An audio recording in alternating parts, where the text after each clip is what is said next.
Hey everyone, Shraddha here. So today I'm going to share one quick video on how to group elements on Canva.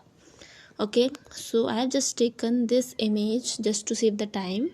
So this is so random. Okay, let me take another as soon as possible. Just whatever templates are coming, I'm just taking this one. Okay, so here you can see, okay, various elements are there.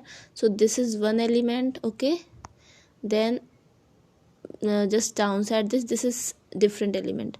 So now coming back to the question, how to group elements on Canva.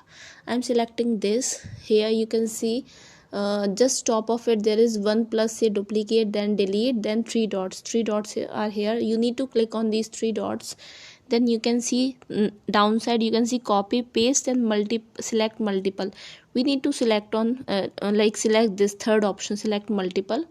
After this you need to select the second element that you want to couple with this previous one. Okay, so I'm going to select this next one. You can see this yellow or maybe orange, or even if you want to select more, say orange also, then you can select this too. So I am selecting here this. I am grouping it. You can see in downside, just keep on seeing this. So firstly I am clicking here, then I am going to just wait.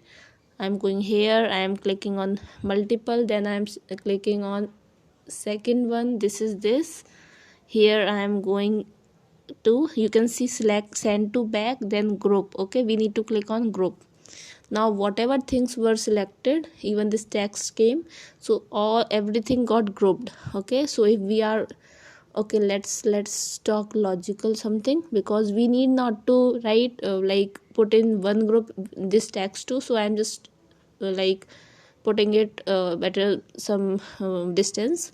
So I'm just going to select this three dots, select multiple, then next box sorry, this and this. Okay, this, select multiple, then this, you can see it right here. Okay, and then we need to group it. Now you can, these both have got in one group. Again, if you want to group it with something else, again I have selected multiple. Then you can select this downside one, then you can go here, and from there again you can select group. And the benefit of doing this is, now you need not to take image separately, then this yellow color, then this orange color. So if you want to shift the place, you can directly shift this complete bunch of elements. So yeah, that's it. Just want to talk about this. So this is our third day of Canva challenge for 25 days. I know that I'm taking too long to cover these days, but I have some time issues these days, but I'll try my best to come back on YouTube on a daily basis. We'll share some insightful videos with all of you. So yeah, that's it. So if you like this video, please subscribe to my channel, like, comment, share, and if you want me to come with any topic, just let me know. I will be covering that topic too. Till then, stay tuned. Bye bye.